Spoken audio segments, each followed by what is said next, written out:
The 25th Hour Radio Show. I want to thank everyone for tuning in today to the 25th Hour Radio Show. I am your host, Rob Fairless, and on the phone with me today is none other than Kennedy Gordy, a.k.a. Rockwell. Mr. Gordy, Rockwell, thank you very much for joining me on the show today. How the heavens are you? I'm doing good. Thanks for asking. I always start off asking my guests the same question on each show, just as a primer to get the interview going. And it might seem silly asking you this question, but I'm going to do it anyway. As far as your music career is concerned, what was the influence there to even become involved with music and attempt that as a career? You know, my father, is very Gordy, as you know, Mm-hmm.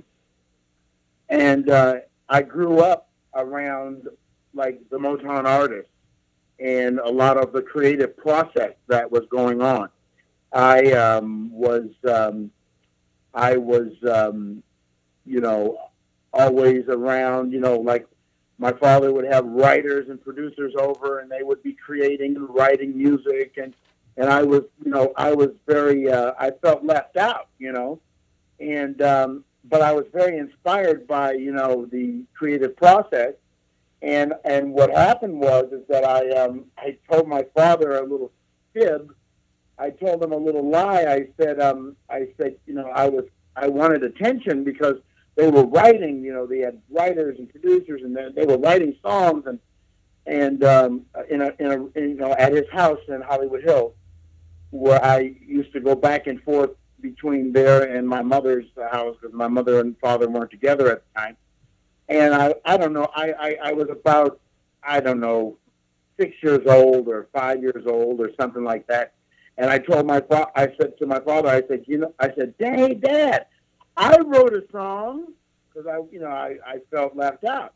And he said, okay, so what song did you write? And I said, Jeremiah was a bullfrog. He was a good friend of mine, and it was Joy to the World, and Joy to the World, the sheet music was on the piano, sitting up on the piano, and I used to, when I would sit up at the piano and play around, with, chords and, mess around when I was that age, and I would always read that song, and I told him I wrote that, and he said, okay, well, now you're really going to write a song. And so he gave me a piece of paper and a pencil, and he says, now go write a song. And, because I had, I had lied about that. But, who knows? I could have wrote it in another lifetime. Who knows? Yeah, who knows, man? I mean, do you think even if your father wasn't involved so heavily in the music scene, you still would have had it in you to go out and perform and reach for that dream of becoming a successful artist? Well, I don't know. I think so. I was just, I was around the Temptations and the Four Tops and the Supremes, and, I don't know. I don't really know, had I not been moved by that, but I really can't tell you. I really can't tell you. I think I love music so much I can't imagine not, being, a musical person, Correct me if I'm wrong on this, man, but I read that you secured a record deal without your father's knowledge so as not to seem as if he was favoring you just because of the fact that you were his son. Is that true? And if so, how did you pull that off? Before we move on to that, there's something that I want to say because a long time, when as far as my own musical inspiration is concerned, I made a vow to God, that I was going to tell people, this story, because what happened is that I was writing songs, and I just didn't really feel the inspiration as strongly as I felt that I could have, and I wanted to really write some great songs, and I was frustrated. I was very frustrated, and I just thought my songs were mediocre. And so I got down on my knees and I said, I'm not going to the devil. I'm going to you, Father God, and Holy Spirit. I'm coming to you. And the prayer was, which I felt was given to me, by the Holy Spirit, was the prayer was, please grant me please grant me the creativity to write a song that will go to the top of the charts and it will tickle the taste bud of the music connoisseur. And 2 days later, somebody's watching me. I always feel like somebody watching me. Was a done song. I had completed it. It was the easiest song that I ever wrote. After doing that, after getting on my knees, after praying and asking that, and praying that prayer. So that's really cool. I mean, who would have known that somebody's watching me was divinely inspired, man? That's really cool. I did not know that. But to go back to the original question, man, how did you secure that deal without Barry knowing? Well, what happened was that I respect my father's musical opinion and ability, and he wrote lots of songs himself, and then he was a music mogul, a music businessman, and he managed to do both, which is not something that I think all music people do, but what I did was that I took it to him. I went to him, and I said, Dad, I got this song, and I think it's a really big hit, and it's called Somebody's Watching Me, and I really want you to listen to it.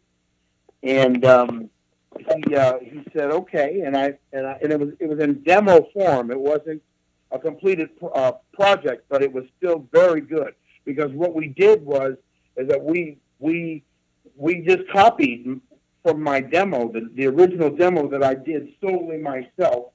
I did the words, the lyrics, I did all the music and the arrangement, and so it was a very good demo, but it wasn't the finished product yet. We had still yet to go in the studio and just perfect it, And so I took it. I let him hear it, and he said, that's okay. It's just okay, and keep on writing. You'll don't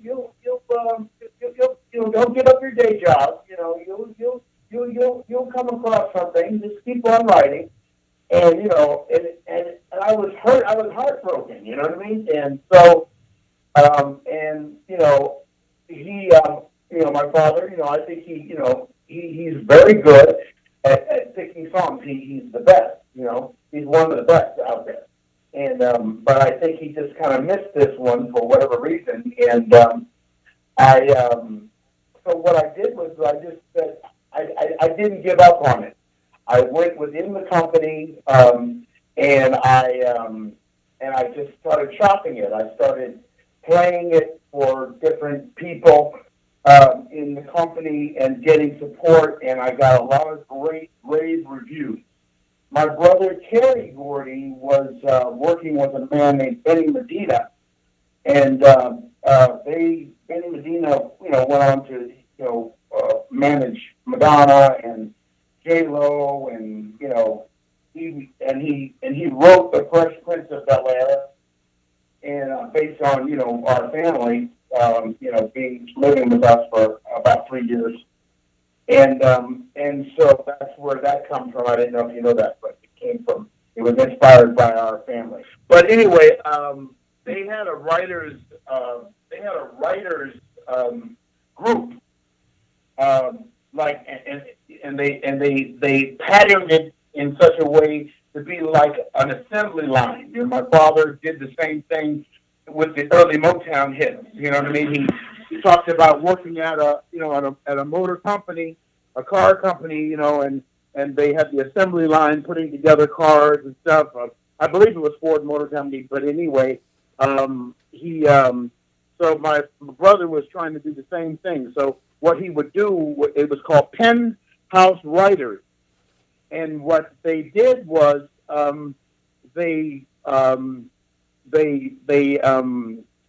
they brought writers and producers together, and then they would find the artist to sing the song. So I came in with Somebody's Watching Me, and after the disappointment of hearing how my father felt, and I love him to death, so it didn't, it's okay. But what happened is that they listened to the song. I performed it for them. I sang it, and I played my demo track, and they loved it, and they immediately, I came to the meeting a couple times, and they just loved it. And we changed a couple words. In one of the verses, it says, "People say I'm crazy, just a little touched." TOUCHED. Mm-hmm. But I had just a little touch, and so then they added the ED, and little minor changes like that were what happened. But then they put me together with a guy named Curtis Anthony Nolan, and we got together with Terry's mother, who has been penned the Mother Motown, and because me and him have different mothers, but anyway, she was a very big influence in the process of making Motown happen. But anyway, so they all loved it, and they put me together with a guy named Curtis Anthony Nolan, and we co-produced it together. We went in the studio and all of that, and so but basically, then we got Michael. There's a whole. I could go on forever. I want to try to, shorten it a little bit. But Michael and Jermaine, appear on the song with me, and anyway, they immediately wanted me to. They signed me. They wanted me to put out an album immediately. So we rushed an album together, and we put. Somebody's Watching Me out, and it started to climb up the charts. It was Somebody's Watching Me is the fastest rising single in the history of Motown, and so we had to rush to try to keep up with it, and get this album out fast enough, and we did it. We put the album together, and we put it out, and the album went double platinum. The single went, I don't know, quadruple platinum or whatever. I don't really know exactly. It still sells as of today, and it's been quite a few years, as you know. But they signed me. They signed me. They wanted me to do it. And a funny story is that what's his name from Different Strokes, the guy who played Willis, Todd Bridges. They wanted him at one point to sing Somebody's Watching Me. They weren't sure if they wanted me to do it. They put him in the studio, and after trying it with him, they didn't like how it was going down, and then they said, "No, Ross Kennedy, you do it." And I sat with I got signed by Jay. I believe his name is Jay Lasker, the president of Motown at the time, and my father. It was just kept hush hush. It was kept hush hush, and then Todd Bridges, they eliminated him from the scenario and said, "You do it." And then I sat in in a room with Ray Singleton, Terry Gordy's mother, the mother of Mother Motown, and she said, "So what do you want your name to be? What do you want to call yourself?" And I said, I don't know. What about Rockwell? Because she said, "Are you going to be Kennedy? Are you going to be, Romeo Blue? I mean, what are you going to be? And I said, I'll be Rockwell." And then I said, No, I'm not Rockwell, not Rockwell. She goes, "No, that's great, that's great." And yeah, Rockwell, that's your name, that's your name. And so that's kind of how it happened. I mean, that's pretty close to how it happened. It must have been pretty exciting for you to have grown up watching your favorite musicians perform on television and in front of huge crowds, and then all of a sudden you're in the exact same position, man. Did you ever get nervous performing in front of an yes, audience? definitely. Back then, I was fresh, into the scene, and I hadn't, I didn't have, my confidence level, was not the greatest, about because I was still, I was getting my feathers wet, I was, not polished, and I worked with choreographers. I worked with, different people to try to get, and I think I did pretty well, but yes, definitely the nervous feeling, the anxiety, of performing was very great. But once I got started, it felt natural. You know what I mean? It didn't feel, forced or any kind of, I lost my jitters, afterwards. But now these days, I'm a lot more comfortable performing in front of people. So if you had to choose one memorable moment, a place where you performed, being either live or on television, what moment would that be? Well, I performed at Miami Beach, Florida, and it was a big crowd. It was a big crowd. I don't remember exactly how many people it was, but what happened is that I had a shirt on with like a monster's face on it, with these big glowing eyes, and I was performing. Somebody's watching me, and an obscene phone caller, which is another one of my songs, and I remember, I was doing like a belly dancer with the shirt, making my stomach, Uh-huh. ripple, and it was just a really, it was just a really great effect, for the audience, just to watch. And then I remember doing obscene phone caller, and I had my girlfriend at the time who she brought on a silver platter. She brought over a silver telephone, and there's a part where the phone rings, and I get on the phone and I say,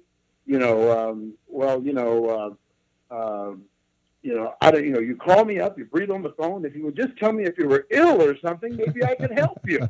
You know what I mean? Yeah, man. And that was some obscene phone caller. And if you would just tell me if you were a girl or something, maybe I could help you. You know what I mean? But just the, seeing the audience, getting all riled up is such a great rush and a great experience. And when the phone rang and she was standing there and looking very cute, very pretty, sexy, and she had the phone, on the platter with one hand holding it up, and I picked up the phone and I started my little spiel, That, for some reason, that sticks out in my mind when I perform. I mean, that's really cool, man. Yeah, that's really cool. It's weird how things like that stay with you, right? Yeah. And then, signing autographs for crying. I mean, women crying. I mean, they would come up to me and they were I'd pick them to sign the autograph or their promotional picture of myself.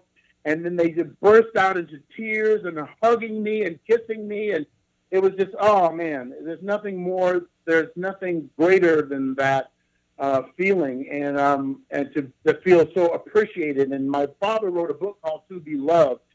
And I know what he means, because when those fans show their love, there's nothing like it.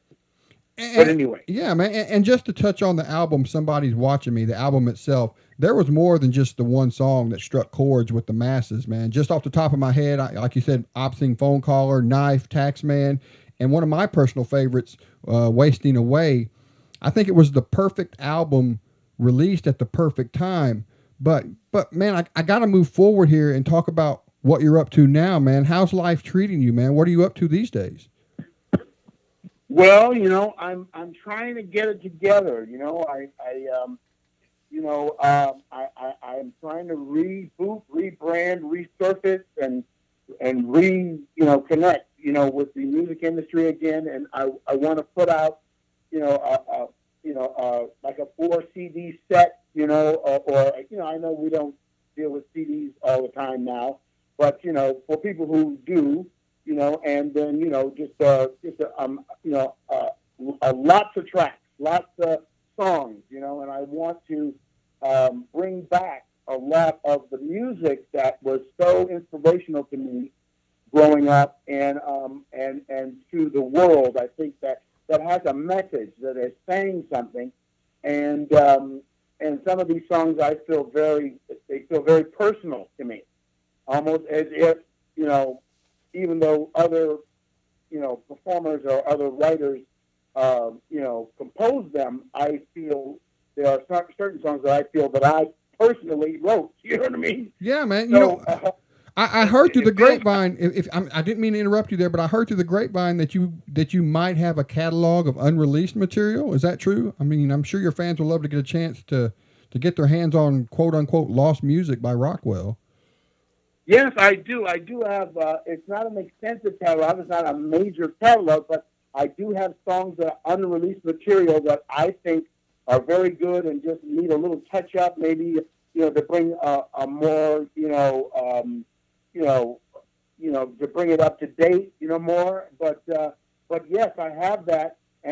But like I said, I want to do not only original material of my own, but I want to do covers. There are songs that I think have messages that are necessary for society and for young kids and just for people, period, that need to be heard again and not need to get lost.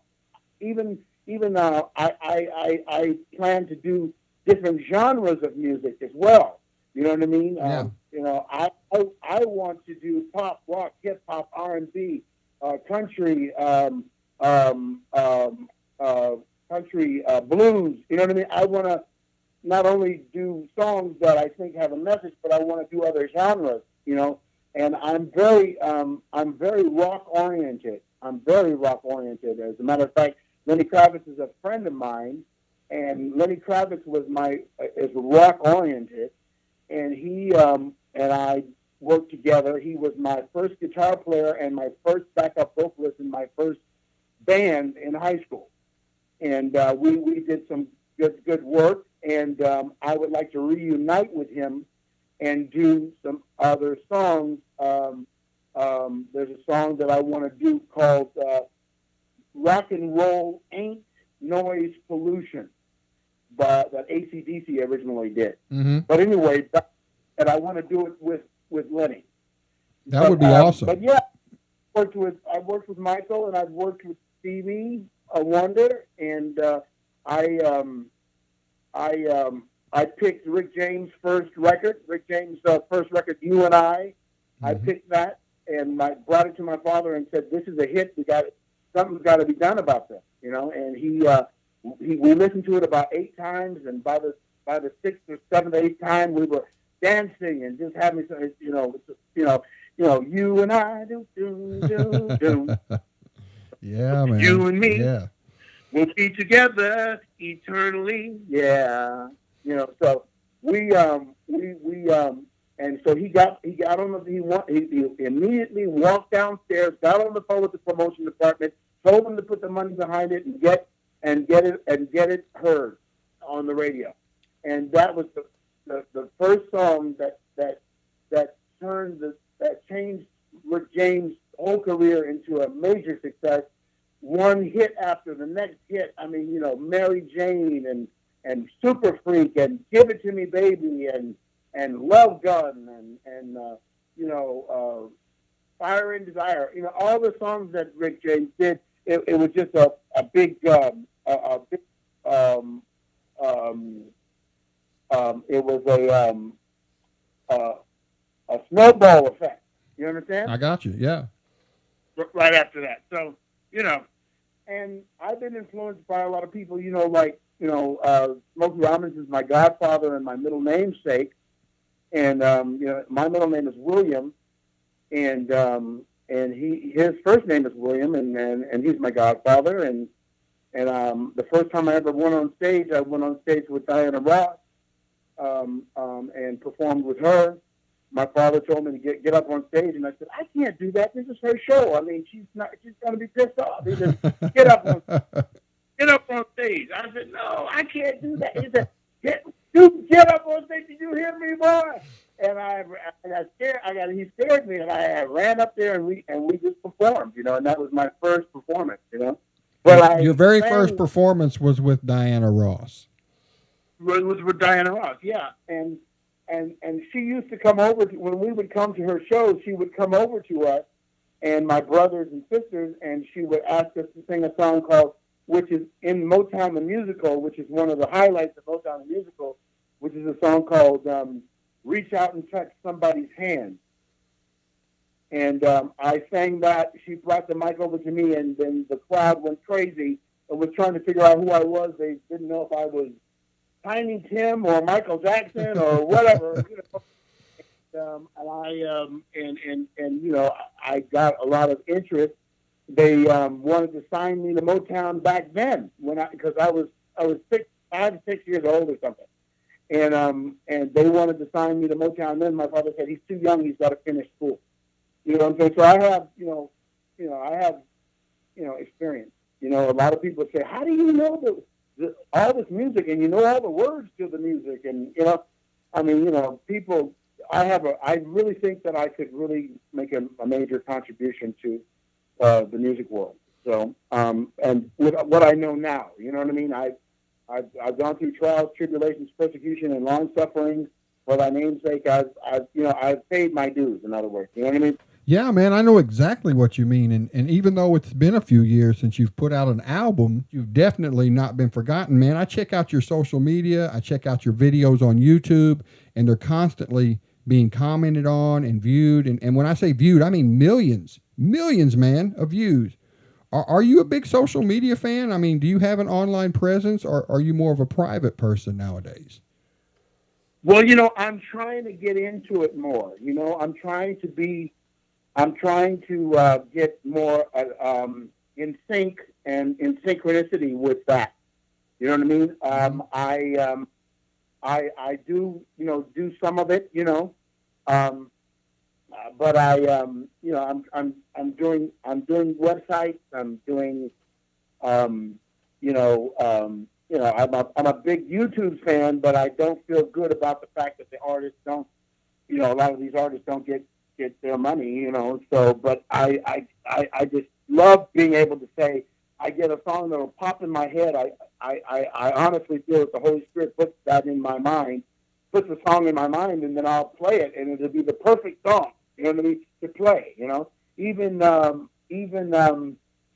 Tears for Fears did a song called "Sowing the Seeds of Love," and in that song they say, "DJ's the one we love the most." So I'm like a DJ. I'm like with my friends, we listen to stuff, and I'm like a DJ. I got you. I try to get. I send music to my father. I send him a beautiful song called "I'm Everything I Am Because You Loved Me," and he bragged about it. Well, that's really cool that you two have a relationship like that. And as far as your private life is concerned, there's not too many interviews that you've given over the years. And to agree to be on my show for a few short minutes, Rockwell Kennedy, is much appreciated. I just got one more question for you. And this is kind of a tough one, and I'm not going to lie about it. If you had to do it all over again as far as music and life, would you do it exactly the same?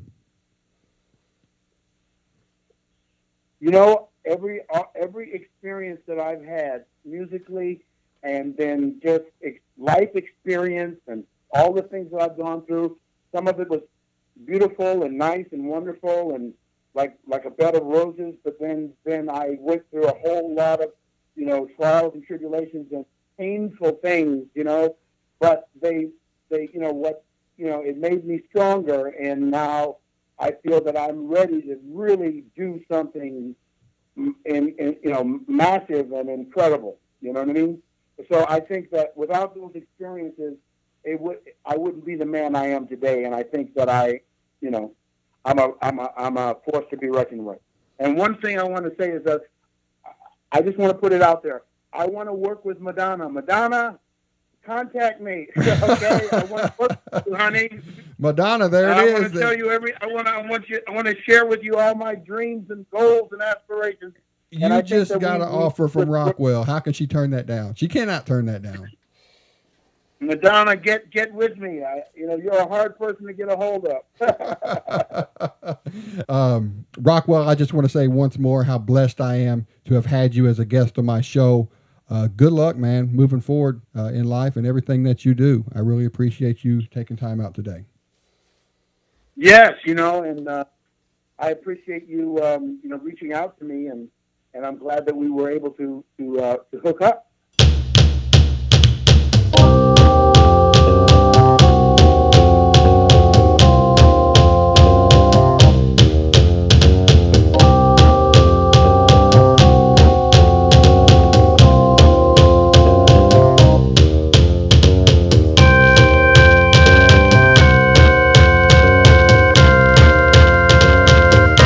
The 25th Hour Radio Show.